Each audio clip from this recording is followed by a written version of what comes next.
is the exact same way jumping Flash did. Alright, let's do and this while again. this isn't exactly a bad idea to adapt over to a third-person game, the big issue with that in jumping Flash, this is facilitated through a triple jump system, where your first jump is normal, your second one points the camera towards the ground, and your third jump allows you to carefully maneuver yourself while in the air. Quite generous for platforming, but it feels really great in motion.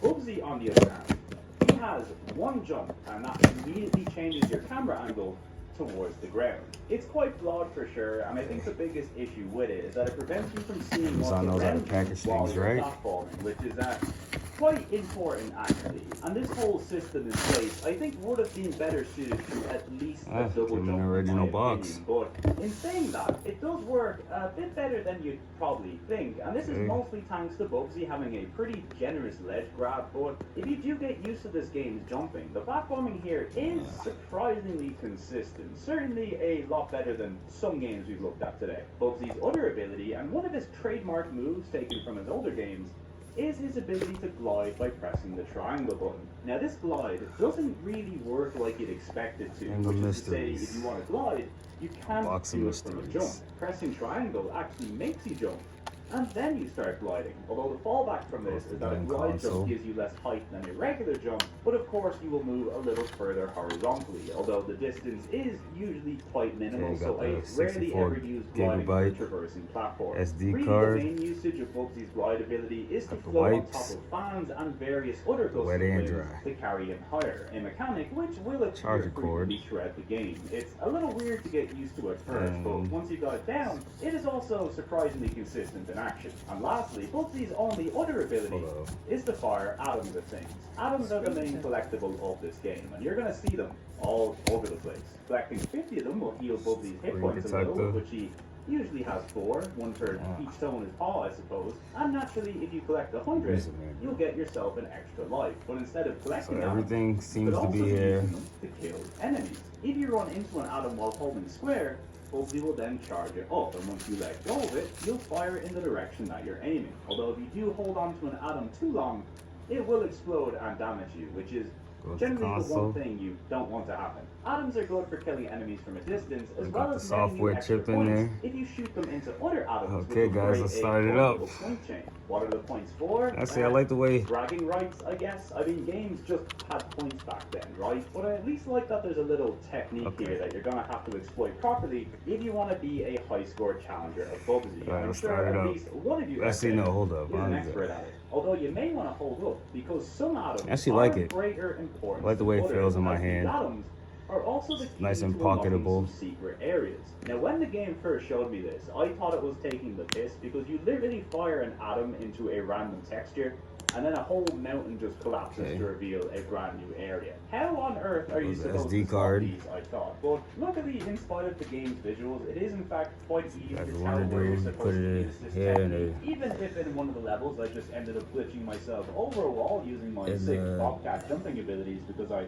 already collected the atom I needed to open it. But hey, whatever works, you know. There's also a few other items you come across in your travels, like a battery that more or less works the same as a Mario Star. Like the way the controls feel, but that lets you shoot atoms at will, even if there's none around. And this one becomes pretty important for some of the game's trickier sections. So if you ever come across this thing, just assume you're gonna need it for something. So now that we know the controls and the quirks of Bubsy's movements, what is the goal of this game, so to speak? Well, story-wise, Bubsy has been kidnapped by the Woolies after their last invasion of Earth, and upon bringing him back to their home planet of Rayon, their ship malfunctions and releases Bubsy to cause havoc all across the planet. Bubsy's goal in each level is to just simply make it to the end goal, but Bubsy can also go out of his way to find hidden rocket pieces that are dotted across the levels, and this will allow you to build a rocket and then escape the planet. So in other words, that's actually a pretty solid game the rocket ship parts, you're going to get the bad ending. Complete the levels with all the rocket parts, you get the good ending. Now naturally, since you get something worthwhile for collecting these things, 4,428 the most out of this game's levels if you do seek them out,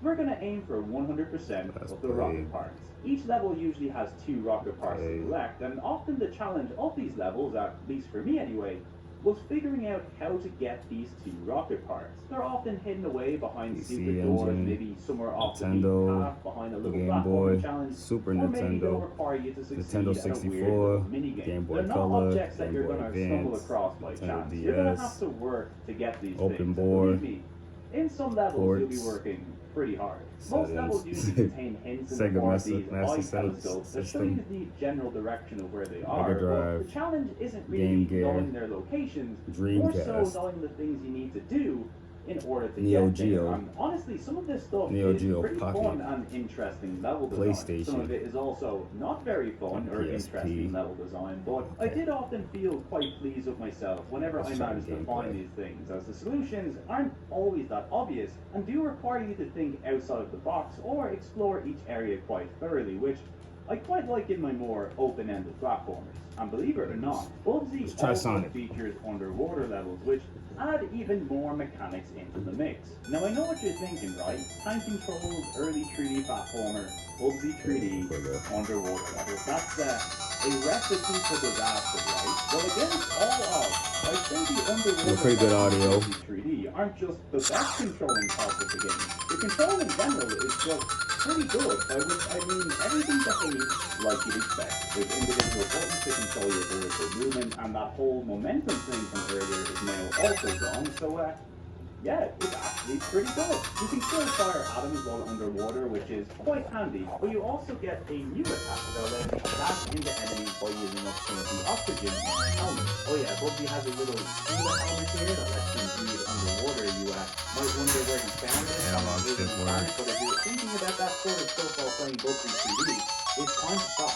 You can refill your air by collecting little oxygen tanks that are dotted around the levels, and while your oxygen will last quite a while of swimming around normally, it drains very quickly when you're using your dash attack, and you're probably going to need to use this dash attack quite a bit, so you better make the most of it. Beyond this, the only other standout levels are the boss battles, which are also Plays pretty good, not actually. that bad. Well, except for the final boss. Solid game We'll get system. around to this. Anbernic, In the final boss, there's 4 fights in total, with the first 2 bosses RG353V. getting their own dedicated level. These fights are very basic. More videos to come on platformer this stuff bad as you boy. expect, but they do work well.